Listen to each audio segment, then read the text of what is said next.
Assalamualaikum warahmatullahi wabarakatuh. Selamat siang semuanya. Kami dari kelompok Tesla akan menjawab pertanyaan yang telah diberikan kepada kami. Maka izinkanlah kami untuk menjawab tersebut. Baik, terima kasih. Di sini saya Estrata Simanjuntak akan menjawab pertanyaan dari saudari Siva Mahardika Ritonga dari kelompok BMW. Di mana pertanyaan dari saudari Siva yaitu perencanaan strategis apa yang cocok untuk dilakukan UKM atau perusahaan kecil menengah di Indonesia dalam menghadapi tantangan pasar global.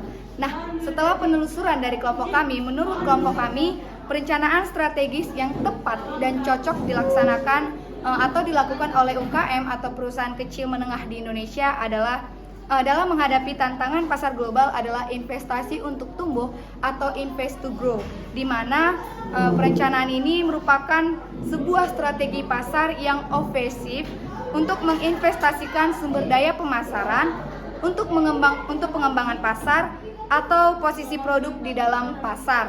Nah, dalam menghadapi tantangan global, UKM atau perusahaan kecil atau perusahaan yang sedang berkembang seharusnya menganalisis beberapa faktor yang dapat meningkatkan keunggulan kompetitif produknya di pasaran, yaitu ditinjau dari segi diferensiasi produk dan pasar, serta keunggulan biaya, serta keunggulan pemasaran.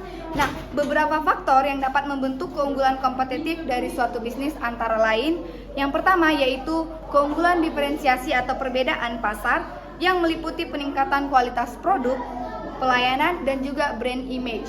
Yang kedua yaitu intensitas persaingan pasar yang meliputi peningkatan kualitas produk serta pengeluaran pemasaran. Yang ketiga yaitu akses pasar yang meliputi pangsa pasar, penghargaan, merek, dan distribusi. Nah, dari ketiga faktor tersebut perusahaan harus memperhatikan faktor-faktor yang saya sebutkan tadi. Jadi perusahaan dapat bertahan dan secara perlahan akan terus berkembang dan dapat memantapkan posisinya dalam persaingan pasar. Oleh sebab itulah, perencanaan strategi yang tepat dan cocok untuk dilakukan oleh UKM atau perusahaan kecil di tengah tantangan pasar global yaitu investasi untuk tumbuh atau invest to grow. Terima kasih. Nama saya Hairuni Sebatubara.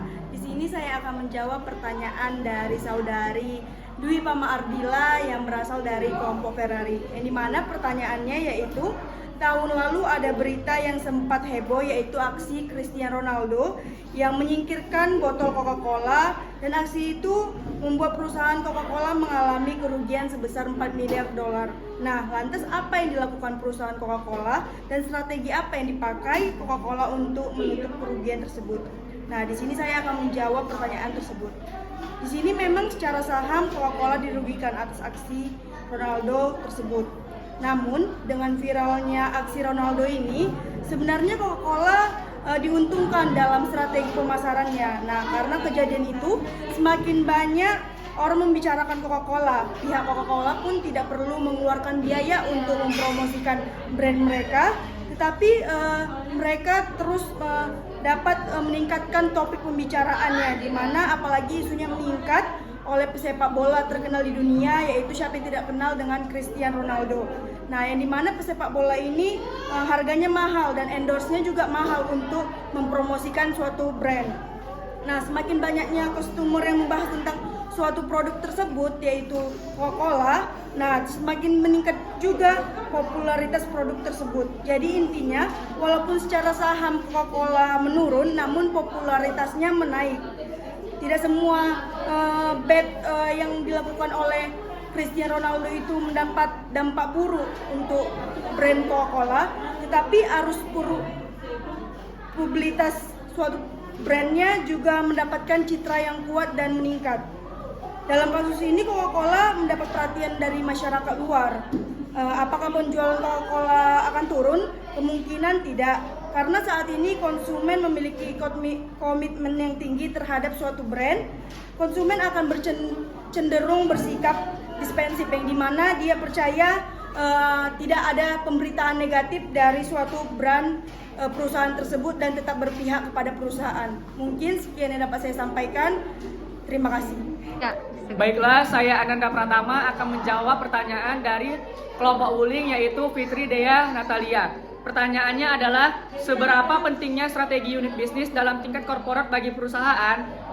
Dikarenakan tadi di awal kalian menjelaskan tentang visi dan misi. beberapa alasan utama tentang pentingnya peranan strategi manajemen bagi perusahaan atau organisasi, yaitu yang pertama ada memberi arah jangka panjang yang akan dituju. Yang kedua, membantu perusahaan atau organisasi beradaptasi pada perubahan-perubahan yang terjadi. Yang ketiga, membuat suatu perusahaan atau organisasi menjadi lebih aktif. Yang keempat, mengidentifikasi keunggulan komparatif suatu perusahaan atau organisasi dalam lingkungan yang semakin beresiko. Selanjutnya yaitu aktivitas yang tumpang tindih akan dikurangi.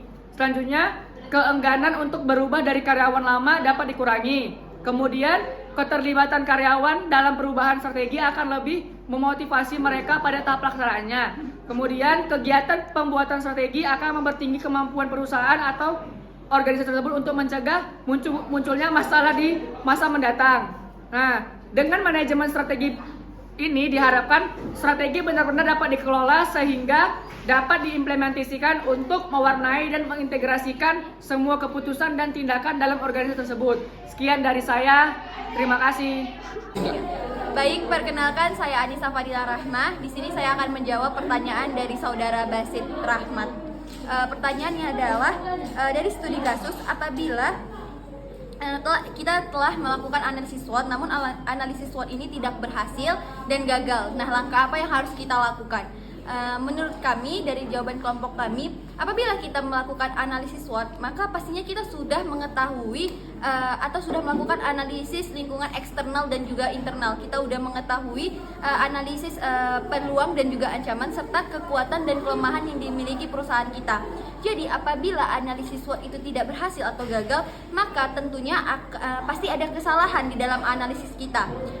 Langkah yang seharusnya kita ambil menurut kelompok kami adalah kita harus melakukan analisis ulang dari mulai analisis lingkungan eksternal, yaitu kita harus menganalisis peluang dan juga ancaman secara benar, dan juga kita harus menganalisis ulang analisis lingkungan internal kita, yaitu faktor-faktor yang bisa kita kendalikan seperti analisis kekuatan dan juga kelemahan. Mungkin apabila gagal, menurut kami itu ada terjadi kesalahan di dalam analisisnya. Jadi langkah yang harusnya kita ambil adalah kita harus menganalisis ulang dengan baik dan benar dan sesuai dengan keadaan suatu unit bisnis. Mungkin ini saja jawaban yang dapat saya berikan. Saya kembalikan kepada moderator. Baiklah, sekian dari kami. Lebih kurang kami mohon maaf. Wabillahi taufiq wal hidayah. Wassalamualaikum warahmatullahi wabarakatuh. Selamat siang semuanya.